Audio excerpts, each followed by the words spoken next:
Welcome back.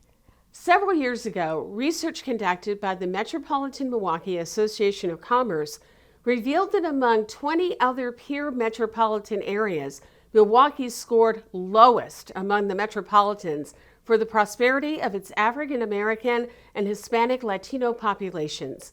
The MMAC decided to do something about it by creating the Region of Choice initiative, which seeks to close those prosperity gaps through increased employment efforts and by increasing leadership diversity. CEO and president of Froedtert Health, Cathy Jacobson, is also the MMAC board chair, and I had the opportunity to speak with her about the Region of Choice initiative and Froedtert's ongoing efforts. We are here with Cathy Jacobson, who is president and CEO of Froedtert Health. In addition, Cathy is also the board chair of the Metropolitan Milwaukee Association of Commerce. Yes. MMAC represents local businesses. Right. It's also playing a really important role, though, in promoting and increasing efforts around diversity and inclusion in employment with the Region of Choice initiative. What is the Region of Choice initiative, and why should it matter to people in the metropolitan area? Sure. No, just maybe a little bit of background about my involvement, because I've seen this happen over a period of time. So I've been on the MMAC board now for probably close to 10 years, about the same time I've been the CEO at Froedtert Health, and became the chair of the board last November, for a 2-year term. So I've really seen the evolution of how they got here, and really, like you said, the MMAC supports businesses. That's what we do. But incredibly important to create an environment in which people want to live here and work here and stay here, because that's incredibly important for business to thrive. And I really have to give kudos to Tim Sheehy, who's the president of the MMAC, for using data over the time, at least I've seen on the board, really pointing out the gaps that we have in our area, particularly in economic opportunity for our racial minorities. And that you can't create an environment about inclusion where people want to live and work and stay here unless you address those issues. So I really give kudos to Tim for doing that. And then secondarily for bringing it forward in a very concrete way around a pledge that the members of the MMAC can step forward to, because he recognizes that with businesses, we set goals, we achieve goals. That's what we do in business. So if we were very transparent about setting goals, you're more likely to achieve the goals. So that's why it really became a pledge.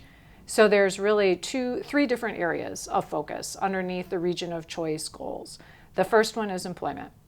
So how do we increase employment, particularly focused on our Black African American population and our Hispanic population?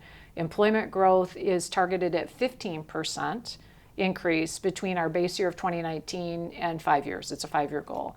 And then more importantly, I think to increase management voice by 25% over the same time period. So the people who actually are making decisions in our businesses are increasing also as well. So employment is probably the biggest and most visible factor that we're working under right now. We also understand, though, to have economic opportunity, you have to have educational opportunity, because you have to be prepared to be able to take those jobs. And we know that that's a gap, particularly for students in the Milwaukee metro area.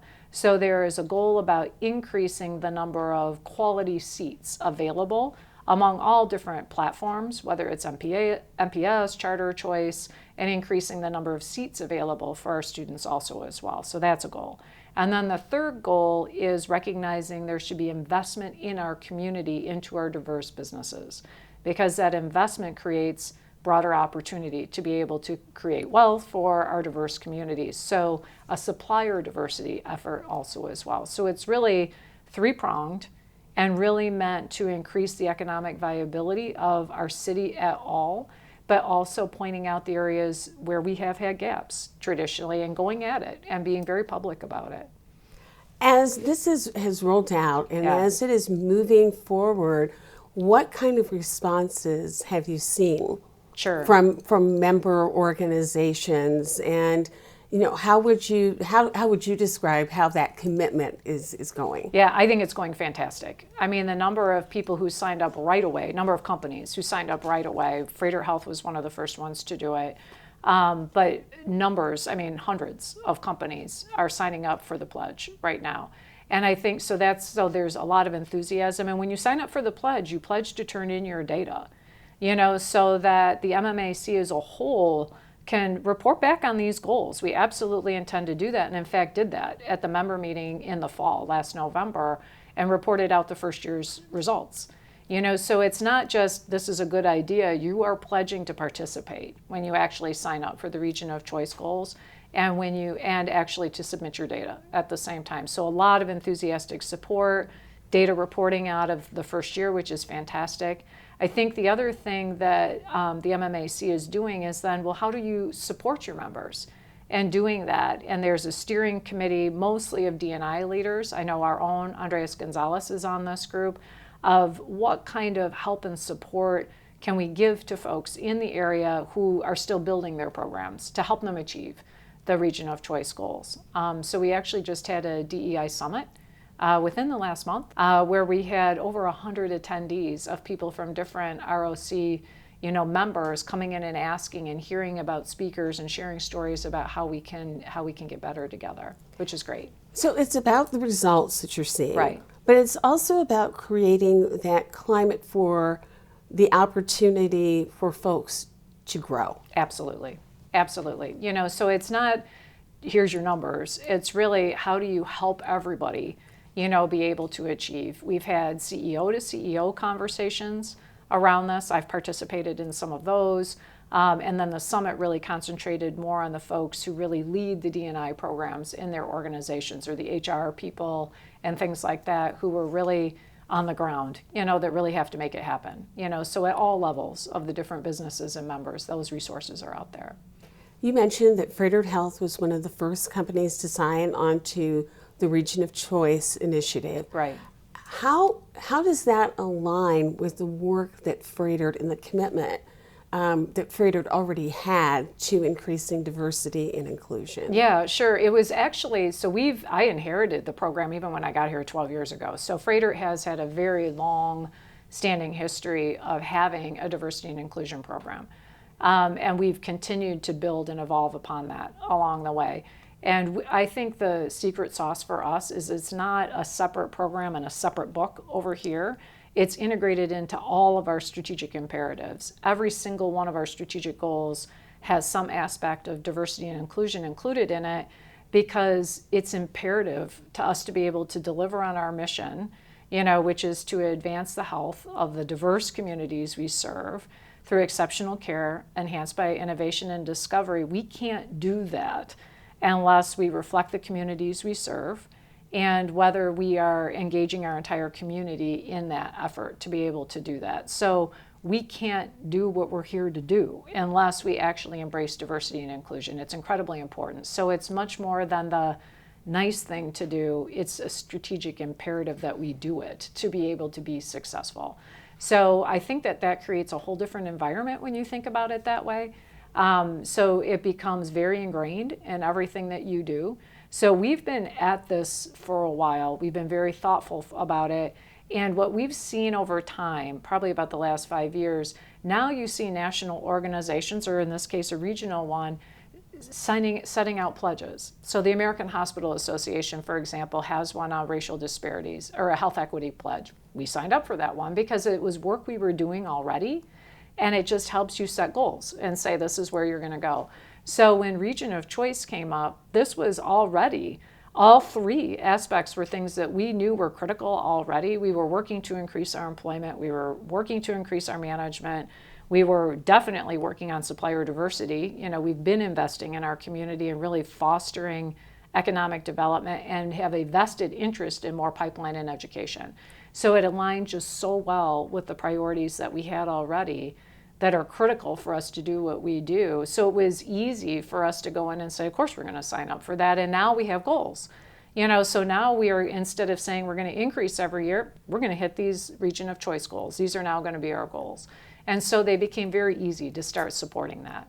But as you all have done here at Froedtert Health, the idea of having inclusion and diversity efforts, initiatives, goals, being part of your overall strategic goal, I think that kind of answers for people who might not understand that having these goals is important to everyone. You don't have to be a person of color Right. for this to be an important goal to reach. Yeah, absolutely. And I think I was actually explaining this to a colleague this morning because he's just getting started on his D&I efforts. And he's like, how did you make it important to everybody, to your point? And I said, you have to make sure that they understand that it's important for the organization's success overall. You know, that we literally cannot provide quality, exceptional care without understanding how people approach their health care, you know, because everybody comes with a different experience. If people don't trust you because they don't see people who look like them when they come in, that's a barrier to access to care. We know it is, you know, when we do that. So once you have time and can explain why that's important, and then therefore we have to create an inclusive environment. We have to be aware of our cultural biases, and how do you work on those things? People start to put the dots together about, oh, I get it. You know, I mean, we serve the whole community. How do we get better at serving the whole community? These are barriers in the way of exceptional care. How do we reduce the barriers to be able to achieve those goals? And I think that's how you get people on board, that this is important to everybody, not just somebody who might be in an underrepresented group. And you do have the Froedtert Health Scorecard Yes. here, Yes. where I found it so interesting that it not only looks at issues around employment diversity, but it's broader than that. Yeah. It looks at everything from interactions with minority-owned businesses Yes. to health access Yes. measures that you have. Tell us Yes. a little bit about that. Sure. You know, so I think, like we said, when it becomes important to the organization, we put it on our corporate scorecard, which is available, and we're accountable to our board. You know, so we have had our goals related to employment, disparities, engagement, have always been on our corporate scorecards because, again, they're part of our strategic infrastructure. What we really got challenged about, probably it was in 2020, it was in the summer of 2020, when I was meeting with our diversity council, and it just so happened, it was probably within a week after the murder of George Floyd. And I said, you guys, I don't want to have a meeting, I want to have a conversation. You know, where do we need to go next with this? You know, we're good at what we do, how do we get better? And one of the things that I heard from our diversity action teams at that time was, we're big, we need to take a stand, and we need to go transparent with it. So instead of just reporting to our board, we decided to create a diversity scorecard which reflected everything we were already working on, everything we were reporting to our board, but we took it public. You know, so it has all of those ROC goals are on there, region of choice goals are on there related to employment. Our health disparities metrics that we track to move the needles are on there. You know, how do we increase the health and wellness of our racial minority populations, because we know there's gaps. How do we close those gaps? How do we do that? How are we doing on supplier diversity? What does our board look like? Board diversity. Mm-hmm. You know, does our board reflect the communities that we serve? It's better, but it's still a work in progress. And we made that first transparent to everyone in our organization so all of our employees can see it, and then we put it on our website. So now anybody who goes on our website can find it and can look how Froedtert's doing, and we measure our progress quarterly, and we update the report. One thing that can be important in growing in a talent pipeline Right. in the employment side is really having programs Right. locally in the community that Yes. work to expose people to opportunities. What is Froedtert Health doing along those lines? You know, I would say it's a number of different aspects. I'd say some internal, some external. You know, so we are working with different educational organizations who are really pipelining into more of the diverse populations around technical careers. So say medical assistants, certified nurse assistants, and surgical technicians, which is one of the deepest shortages, quite frankly, in the state, and really working with them to put them through programs quickly, to pay not only the tuition, but pay people to attend the classes so that we can pipeline people in. So we have some pretty specific partnerships in those areas. But then we work with other partners in the community who help people move through and navigate the educational system. You know, so we work with All in Milwaukee, which helps sponsor college students, prepare through high school and then through college. We take interns through that program. Inroads, which is a similar type of program, and again, take a number of interns. We're very, very proud. We think we've got someone who we're actually going to onboard through that, who's been with us multiple years. Oh, that's great. So you're always, just very, very pleased, when you see these different types of partnerships. We go into the high schools, so we've been working with Crystal Ray since they've been here in terms of their internship program. We take 12 a year. Delighted now to see their first classes graduating from high school and now moving into college. So we feel like we're a part to that, watching those kids continue to progress. And have worked with Carmen up on the Northwest side, an MPS charter school for about 5 years now on health professions, training. We do that in partnership with MATC, and then they intern, with us. So a number of different areas, because you're right, we have to get into the community, and we're aligning, the high schools that we work with those quality educational seats, that the MMAC is identifying, so more and more trying to align our efforts there so that we're all moving in one direction as opposed to a lot of different efforts. I would tell you we're probably going to put more emphasis on workforce development in the community. There's more investments that are coming.